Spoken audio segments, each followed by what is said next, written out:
भक्तामर प्रणत मौलिमणि प्रभाणा उद्योतकुन्दलितपापतमोवितानं सम्यक् प्रणम्य जिनपादयुगं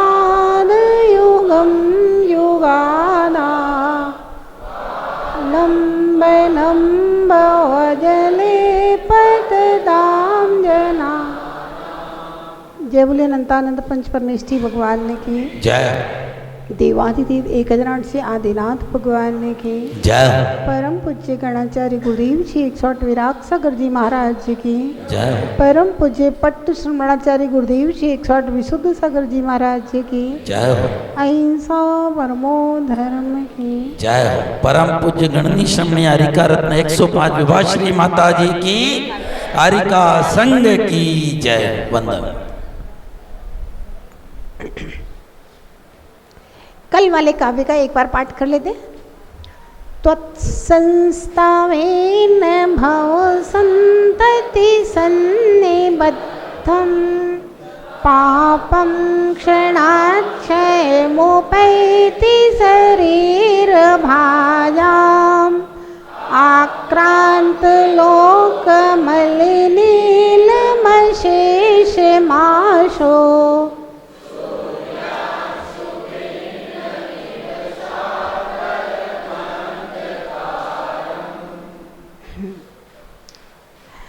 आज सुनाएंगे रोहित जी, सुनाओ। आक्रांत लोक मलिनीलमशेषमाशु सूर्यांशु भिन्नमिव शार्वर मंदकारम्। बहुत अच्छा।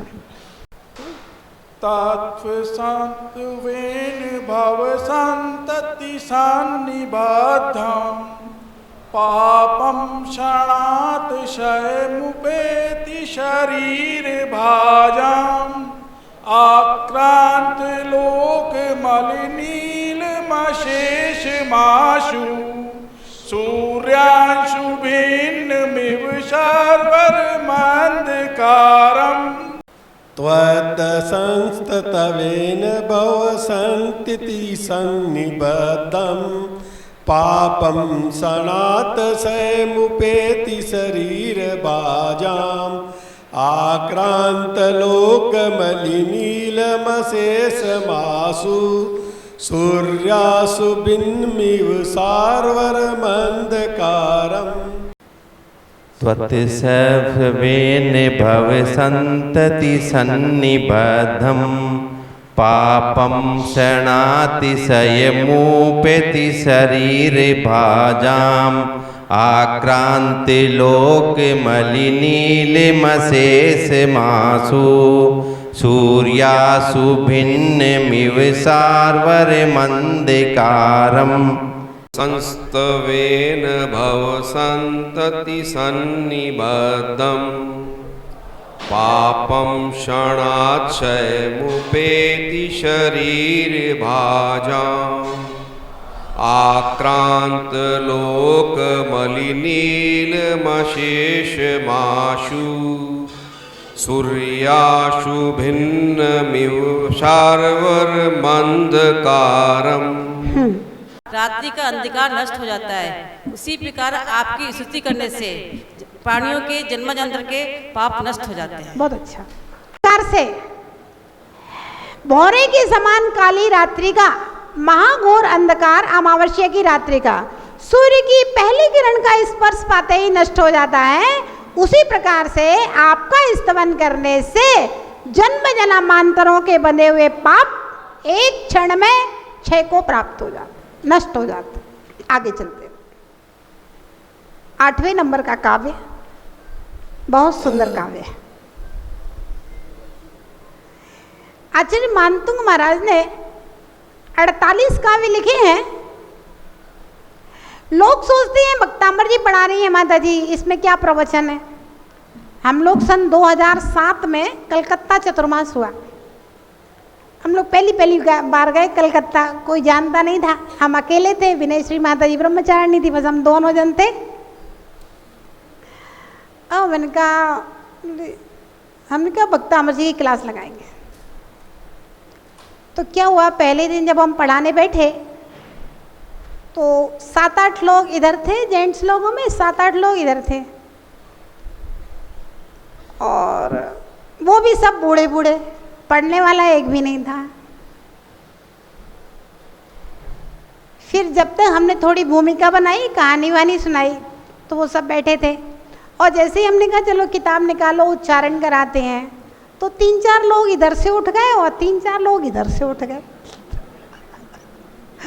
अब बचे 3-4 इधर बचे और 3-4 इधर बचे। अब हम पूरे इतने बड़े हॉल में बैठे अब भाई क्लास शुरू करिए तो आप पढ़ाएंगे तो है, हम ऐसे बीच में थोड़ी ना छोड़ देंगे। पढ़ाया हमने। अब जब आए तो अब जे पिनेश्री कहती है, अरे माता जी क्या आपने क्लास शुरू कर दी है? बोले प्रवचन करती तो कम से कम लोग सुनते या कौन भक्तामर जी पढ़ने वाला है। तो मैंने कहा ऐसा है, अभी 4-5 दिन देखते हैं, अब क्लास शुरू कर दी है, अब एकदम से बंद करो तो भाई नाक का सवाल है, शुरू करी हो बंद कर दी, कोई आया नहीं। हमने कहा 4-5 दिन देखते हैं, उसके बाद में अपन चेंज कर लेंगे, नहीं कोई नहीं आएगा नहीं बैठेगा तो चेंज कर लेंगे।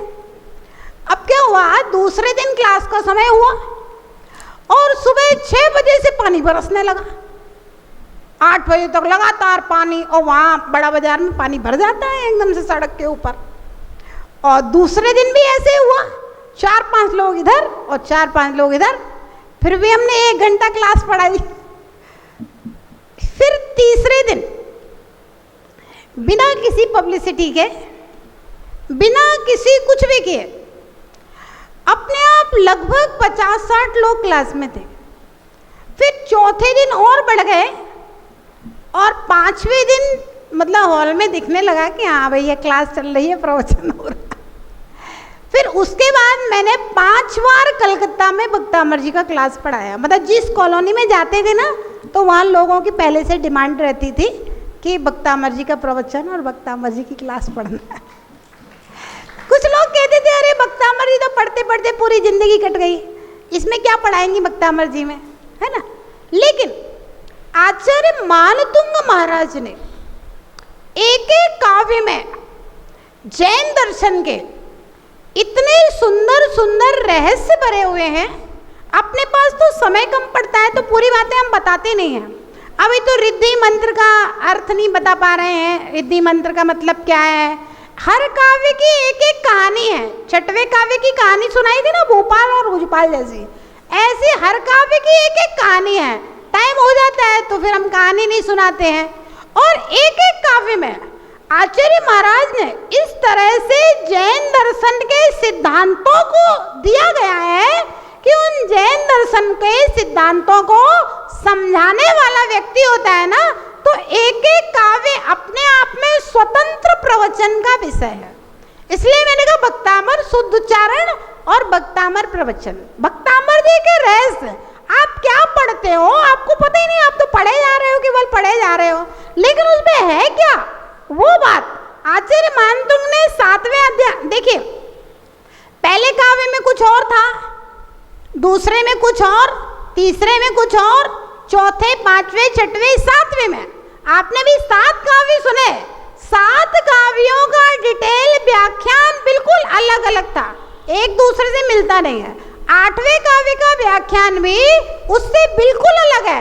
ऐसे हर काव्य का व्याख्यान, हर काव्य का डिटेल, हर काव्य के सिद्धांत आचार्य मानतुंग महाराज ने इसमें अलग अलग दिए हैं। तो इनको समझना, इनको जानना, फिर आप भाव से भक्तामर पढ़ेंगे तो उसका फल, उसकी महिमा, उससे कर्मों की निर्जरा कुछ अलग ही होती है। चलिए हम पहले उच्चारण करते हैं फिर बताते हैं। मत त्वेति, मत त्वेति, मत त्वेति। देखिए जब कभी आधा अक्षर होता है ना, जैसे मत, ता बोलने के लिए हमने दांत से जीभ लगाई, 1 सेकंड के लिए रुक जाइए, फिर वहीं से त्वेति बोलिए। बहुत सारे लोग इसको मतवेति बोलते हैं। मतवेति नाथ, मतवेति नहीं है, मत्वेति मत्वेति मत्वेति मत्वेति नाथ मत्वेति नाथ मत्वेति नाथ मत्वेति नाथ ताओ संस संस संस संस संस ताओ नम। इसको आप पहले 3 टुकड़ों में बोलो, फिर आपका उच्चारण एकदम सही आएगा। संस ताओ नम बोलो। संस ताओ नम संस ताओ नम संस ताओ नम संस ताओ नम संस्तवनम संस्तवनम संस्तवनम संस्तवनम मयेद मयेद मत्वेति नाथ मत्वेति नाथ ताओ संस्तवनम मयेद संस्तवनम मयेद मत्वेति नाथ तव संस्तवनम मयेद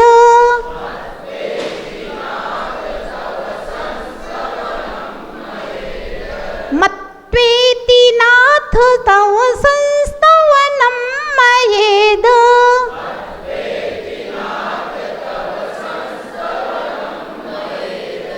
मत्वेति नाथ तव संस्तवनम मयेद।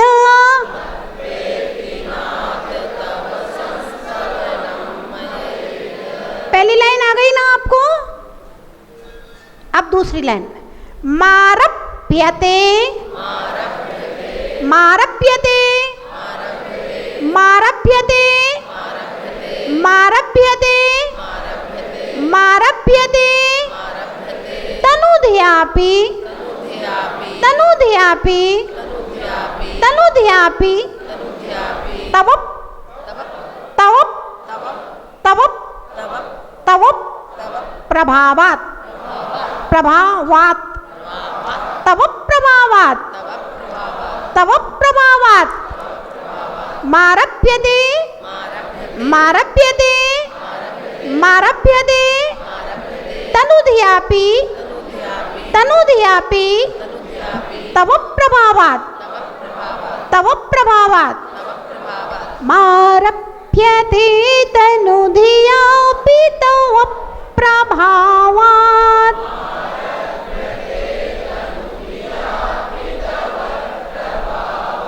मारप्यते तनुध्यापि तव प्रभावात्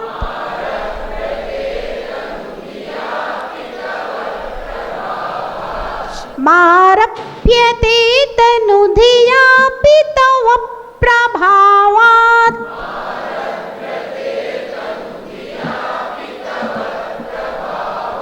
चेतो हरिष्यति हरिष्यति हरिष्यति सतां सतां नलिनी दलेषु चेतो हरिष्यति चेतो हरिष्यति सतां नलिनी दलेषु नलिनी दलेषु चेतो हरिष्यति सतां नलिनी दलेषु चेतो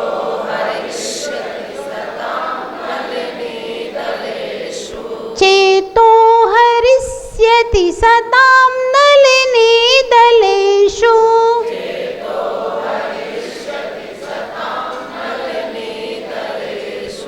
मुक्ता फलद्युति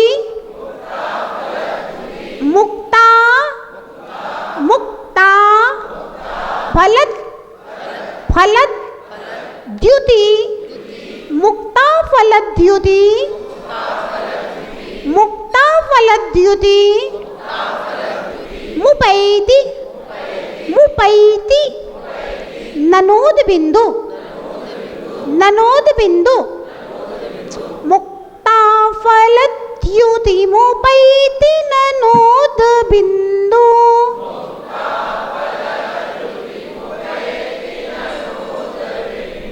पढ़िए पूरा काव्य एक साथ।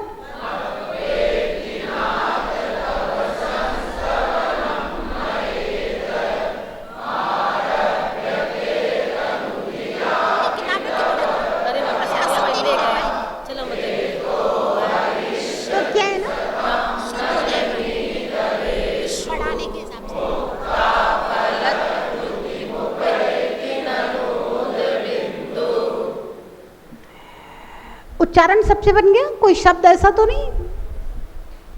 हाँ, कौन सा? पहली लाइन संस्तवनम, बोलो संस्तवनम, संस्तवनम, संस्तवनम। ठीक। अब देखिए यहां पर आचार्य मानतुंग महाराज क्या कह रहे हैं? अक्सर कोई भक्त होता है ना, और किसी ने अच्छा भजन गाया और थोड़ी तारीफ हो गई तो उसको अहंकार आ जाता है। किसी ने अच्छा मंदिर बनाया और पंचकल्याणक करा दिए तो उसको अहंकार हो जाता है ना। तो यहाँ पर आचार्य महाराज कहते हैं कि हे भगवान, मत्वेति नाथ, मत्वा इति, ऐसा मान करके, कैसा मान करके कि आपकी स्तुति करने से मेरे पाप कर्म क्षण में क्षय को प्राप्त हो जाएंगे। 7वां और 8वां काव्य युग्म है एक साथ। मत्वा इति, ऐसा मान करके, कैसा मान करके कि आपका स्तवन से मेरे जन्म जन्म के पाप क्षण में क्षय को प्राप्त हो जाएंगे, ऐसा मान करके। तव संस्तवनम, आपका स्तवन, मया इदम, यह आपका यह स्तवन, मया मेरे द्वारा आरभ्यते, प्रारंभ किया जाता है। कैसा मान करके कि मेरे जन्म जन्म के पाप नष्ट हो जाएंगे, ऐसा मान करके। क्योंकि बिना स्वार्थ के इस संसार में बुद्धिमान कोई काम नहीं करते हैं और ना करना चाहिए। ये चौराहे की भटकन नहीं है, ये मंजिल की यात्रा है। क्या है? भगवान की भक्ति चौराहे की भटकन नहीं है, रेगिस्तान की भटकन नहीं है, ये मंजिल की यात्रा है कि हे भगवान, आपकी स्तुति करने से हमारे जन्म जन्म के पाप क्षण क्षय हो जाएंगे। इसलिए ऐसा मान करके मया मेरे द्वारा इदम तव स्तवन, यह आपका स्तवन आरभ्यते, प्रारंभ किया जाता है। तनु दियापि, अल्प बुद्धि होते हुए भी, पुनः कह दिया ज्यादा बुद्धिमान नहीं हो ना, मेरे अंदर बुद्धि का अहंकार है, बहुत विनम्र भक्त है। तनु दियापि, कम बुद्धि होते हुए भी अपने पाप कर्मों को क्षय करने के लिए मैं आपकी स्तुति करना प्रारंभ करता हूं। इतनी बात समझ में आ गई ना? अब आगे चलते। अब तव प्रभावात्, क्या शब्द है? तव प्रभाव, मेरे प्रभाव से नहीं, आपके प्रभाव से। मैंने क्या कहा? थोड़ी सी प्रशंसा हो जाए तो हमारे अंदर अहंकार आ जाए कि भैया हम बहुत अच्छा पढ़ाते हैं, इतनी भीड़ आती है। अरे मेरे प्रभाव से नहीं आती ये भीड़, ये भीड़ जो आती है ना, ये आचार्य मानतुंग स्वामी के भक्तामर को सुनने के लिए आती है, हमारे लिए नहीं आती। ये भीड़ जो आती है, ये सब भगवान महावीर की द्वादशांग जिनवाणी का सार तत्वार्थ सूत्र सुनने के लिए आते हैं। ये भगवान महावीर की वाणी का प्रभाव है, मेरा प्रभाव नहीं। तब प्रभावात, आपके प्रभाव से। अब देखिए, बहुत अच्छी बात है, प्रभाव तो पड़ता है कि नहीं? द्रव्य का प्रभाव पड़ता है, क्षेत्र का प्रभाव पड़ता है, काल का प्रभाव पड़ता है, भाव का प्रभाव पड़ता है, नाम का प्रभाव पड़ता है, स्थापना का प्रभाव पड़ता है। दशहरा आने वाला है, रावण बनेगा। रावण को देखते ही, ठीक है जैन साहब, अनिल भैया, रावण को देखते ही उस रावण का प्रभाव आपके मस्तिष्क पे, रितेश भैया, पड़ता है कि नहीं? बच्चों के ऊपर रावण को देखते ही रावण का प्रभाव पड़ता है कि नहीं? कैसे परिणाम होते हैं? ये तो जलाने के लिए बना है, रावण जलेगा, रावण जलेगा, बच्चे दौड़ते हैं, रावण जलेगा। रावण का प्रभाव पड़ा ना। अगर कोई एक्टर का चित्र लगाओ तो बच्चा उसको देखता है, अमिताभ बच्चन का चित्र है तो वह बच्चा उस चित्र को देखते ही उस चित्र का प्रभाव बच्चे के ऊपर पड़ता है और वो अमिताभ बच्चन की चाल में चलने लगेगा और अमिताभ बच्चन की भाषा में बोलने लगेगा वो बच्चा। कोई क्रिकेट खिलाड़ी का चित्र लगाओ है तो उस क्रिकेट खिलाड़ी धोनी के चित्र को देख करके बच्चे के हाथ में ना बैट है ना बॉल है और वो यूं करने लगेगा और या वो यूं करके वो यूं बॉल फेंकने की वो करेगा। क्या हुआ? वो धोनी के चित्र का प्रभाव पड़ गया उस बच्चे के ऊपर, है ना। महात्मा गांधी का चित्र लगाओ तो उसका प्रभाव पड़ता है।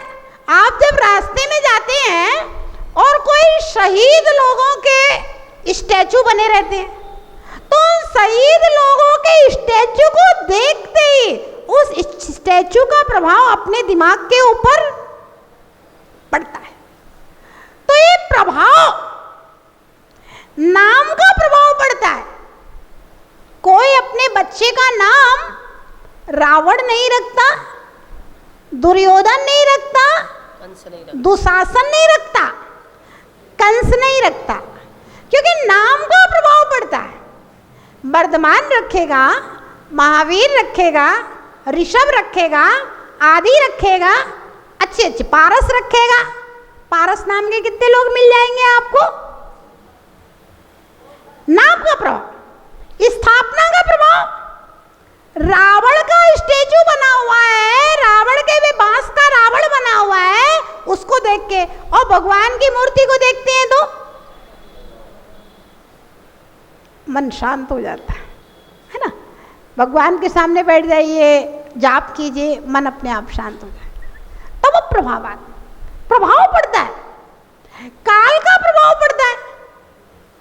दीपावली के दिन भगवान महावीर की पूजा का कुछ अलग रस होता है। दिवाली के दिन शाम को गौतम स्वामी की जिनवाणी की पूजा का दिया जलाने का कुछ अलग रस होता है। क्या प्रभाव है भैया? काल का प्रभाव है। काय का प्रभाव है? काल का प्रभाव हमारे मन मस्तिष्क के ऊपर पड़ रहा है। पर्यूषण आएगा तो मोक्ष सप्तमी आएगी तो पूजा का अलग ही कुछ माहौल होगा। मोक्ष सप्तमी आएगी तो पहाड़ का अलग होगा, शिखर जी की वंदना का अलग ही माहौल है ना। जो शिखर जी गए होंगे वहां भी आनंद लेंगे। और मोक्ष सप्तमी के दिन हम लोग यहीं पर पंडाल में कृत्रिम सम्मेद शिखर बना करके 23 किलो का निर्वाण लाडू भगवान पारसनाथ स्वामी के चरणों में बैठ करके, और जितने भी भगवान वहां से मोक्ष गए हैं सबके चरणों में भी एक एक लड्डू बैठ करके परिवार अपने अपने परिवार सहित और क्रम क्रम से एक एक करके, इकट्ठी भीड़ नहीं। जैसे गौतम स्वामी का लड्डू पहले बैठ करने आए, फिर कुंतुनाथ का, सब लोगों के लड्डू बैठ करके सम्मेद शिखर विधान करके यहाँ वैसा ही आनंद लेंगे जो लोग वहां सम्मेद शिखर में वंदना करके आनंद लेंगे। पूरे संगीत के साथ में, पूरे हाव भाव के साथ में, पूरे आनंद के साथ में, है ना। क्योंकि सबसे ज्यादा मूर्तियां कौन से भगवान की हैं? सबसे ज्यादा भक्त कौन से भगवान के? सबसे ज्यादा मंदिर कौन से भगवान के? सबसे ज्यादा तीर्थ कौन से भगवान के? पारसनाथ के, है ना। तो पारसनाथ भगवान का जो निर्वाण कल्याणक होगा, उस दिन सम्मेद शिखर का विधान करने का, लड्डू चढ़ाने का, पारसनाथ की पूजा करने का आनंद ही कुछ अलग होगा। क्या है? काल का प्रभाव। क्या है? काल का प्रभाव। उस दिन भगवान मोक्ष गए थे, तो वो तिथि, वो काल जैसे ही आता है, तो उस काल का, उस तिथि का प्रभाव हमारे भावों के ऊपर पड़ जाता। काय का प्रभाव हुआ? तब प्रभावात। हे भगवान, आपने मोक्ष किया, प्राप्त किया आज के दिन, और उस मोक्ष कल्याणक का, आपके पवित्र भावों का प्रभाव मेरे ऊपर पड़ रहा है कि मैं वंदना कर रहा हूं भगवान की। भाव वंदना पूरे संगीत के साथ, पूरे परिवार के साथ कर रहे हैं। तो ये क्या है? काल का प्रभाव। क्षेत्र का प्रभाव। सम्मेद शिखर पहुंच जाओ, किसी अतिशय क्षेत्र में पहुंच जाओ, जहाजपुर पहुंच जाओ, तो भाव ही बदल जाते हैं। क्या है? क्षेत्र का प्रभाव। उस मूर्ति का, द्रव्य का प्रभाव। मूर्ति क्या है? द्रव्य है, द्रव्य का प्रभाव। तो नाम का प्रभाव पड़ता है, स्थापना का प्रभाव पड़ता है, द्रव्य का प्रभाव पड़ता है, क्षेत्र का प्रभाव पड़ता है, काल का प्रभाव पड़ता है, और भावों का भी प्रभाव पड़ता है। यशोधर मुनि के पास राजा श्रेणिक ने 500 खूंखार जंगली शिकारी कुत्ते भेजे थे, लेकिन यशोधर मुनि महाराज कितने शांत बैठे थे।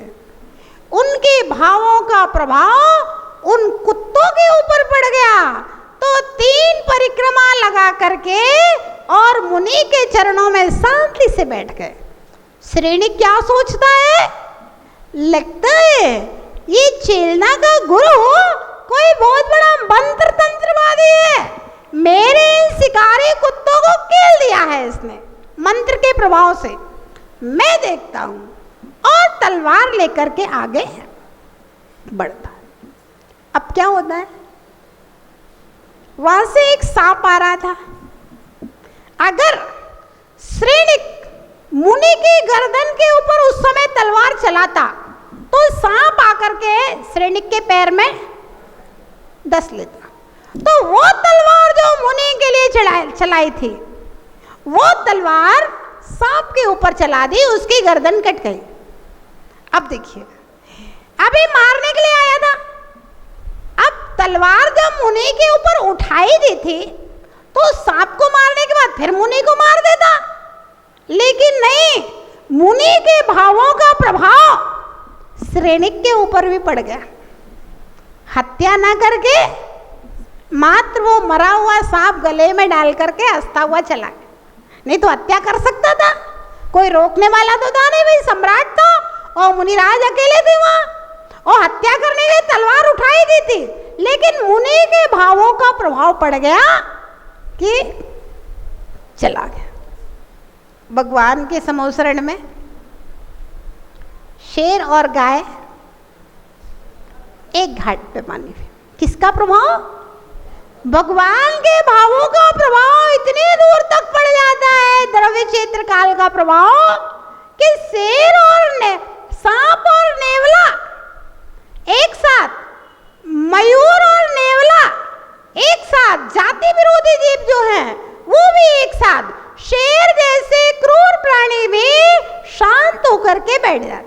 क्या है? भगवान के भावों का, उनके द्रव्य का प्रभाव। तो क्या? तव प्रभावात, हे भगवान आपके प्रभाव से, मेरे प्रभाव से नहीं। अगर हम कहेंगे मेरे प्रभाव से, फिर तो हम अहंकारी हो गए, दिक्कत हो जाएगी आगे। अहंकारी का प्रभाव ज्यादा देर तक टिकता नहीं है, और विनयवान का प्रभाव बढ़ता जाता है, बढ़ता जाता है। अहंकारी का प्रभाव घटता जाता है। विनयवान की सेना बढ़ती जाएगी। राम और लक्ष्मण 2 ही तो थे, पांडव 5 ही तो थे। दुर्योधन के पास तो बहुत बड़ी सेना थी, रावण के पास तो बहुत बड़ी सेना थी, लेकिन विनयवान का प्रभाव बढ़ता जाता है, बढ़ता जाता है, बढ़ता जाता है, और अहंकारी का प्रभाव घटता जाएगा, घटता जाएगा, घटता जाएगा। जब महाभारत का युद्ध हो रहा था, इधर से 5 पांडव और उधर से द्रोणाचार्य, भीष्म पितामह, कृपाचार्य और बहुत बड़े बड़े योद्धा। युधिष्ठिर अपने रथ से नीचे उतरते हैं और कौरवों की सेना की ओर पैदल चल करके जाते हैं, और अपना धनुष बाण भी अपने रथ में छोड़ करके जाते हैं, बिल्कुल नियत थे।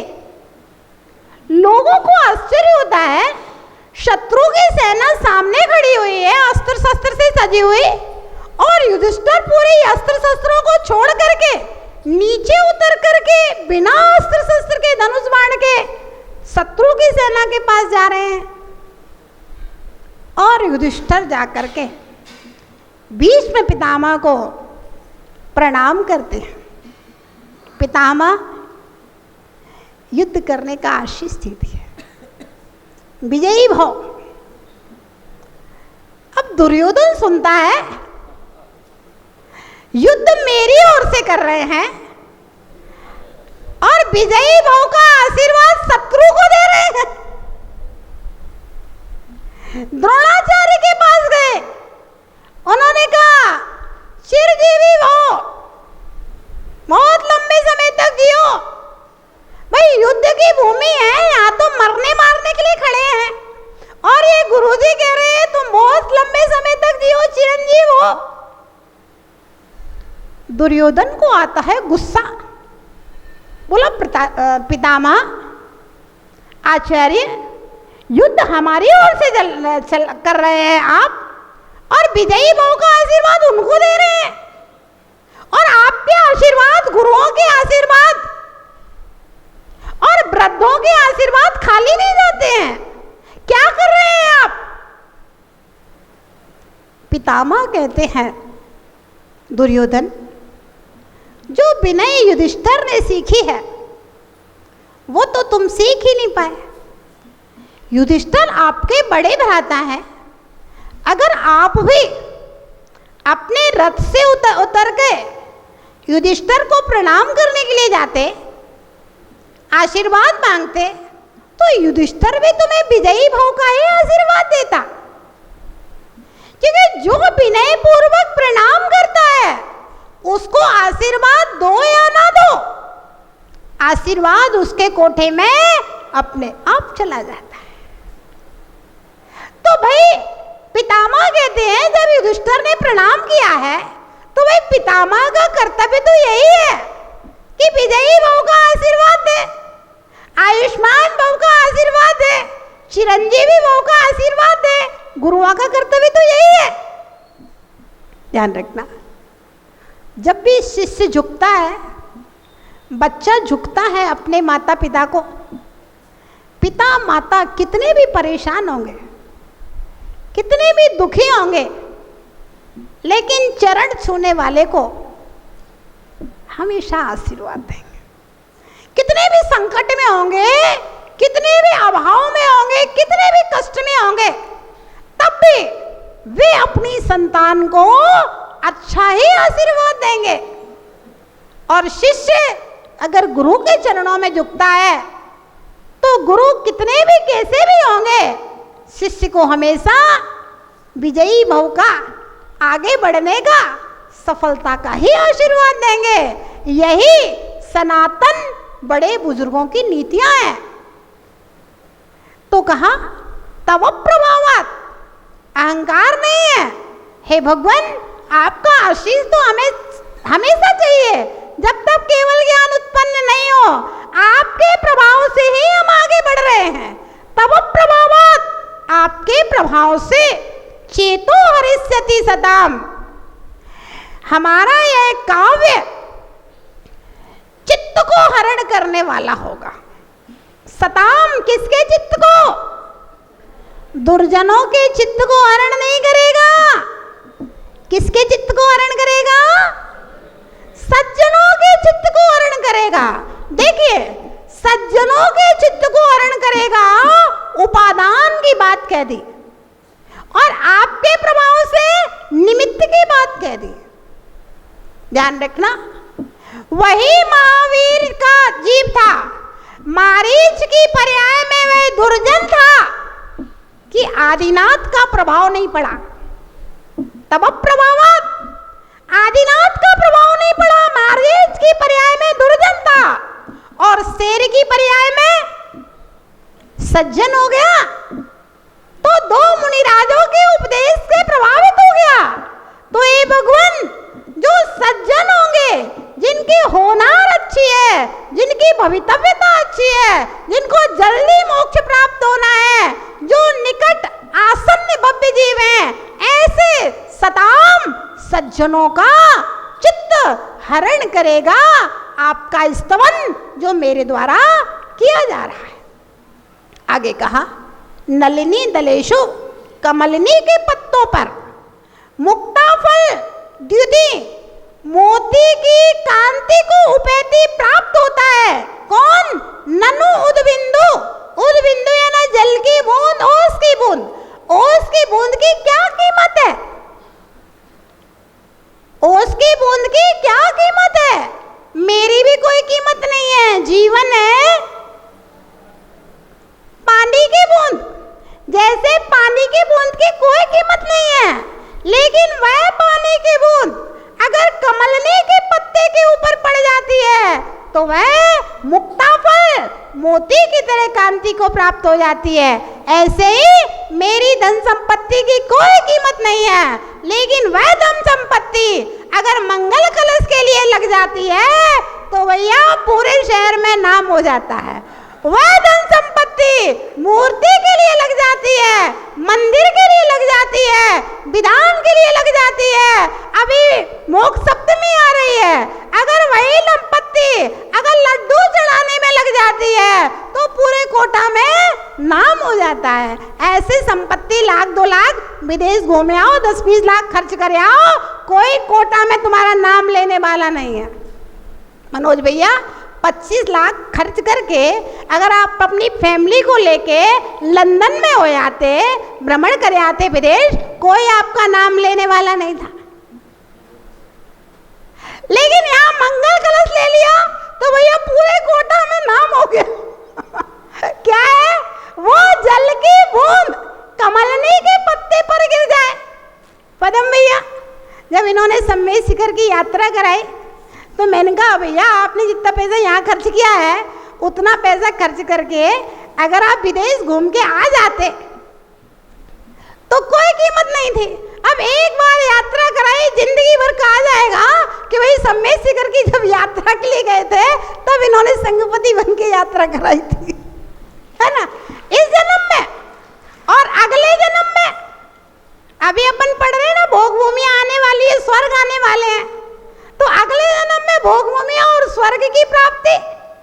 तो वह जल की बूंद की कोई कीमत नहीं है, लेकिन अगर वह जल की बूंद धर्म में चली जाती है, कमलनी के पत्तों पर पड़ी चली जाती है, स्वाति नक्षत्र में अगर सीप में चली जाती है तो वह मोती बन जाया करती है। तो हे भगवान, मेरी स्तुतियों की कोई कीमत नहीं है, लेकिन मेरे वचनों की कोई कीमत नहीं है, मेरी बुद्धि की कोई कीमत नहीं है, लेकिन अगर वह स्तुति में लग जाती है तो आपके प्रभाव से वह स्तवन सज्जनों के चित्त को हरण करने वाला होगा। इस प्रकार से समय आपका 5 मिनट एक्स्ट्रा हो गया, लेकिन जय बोलिए महावीर भगवान।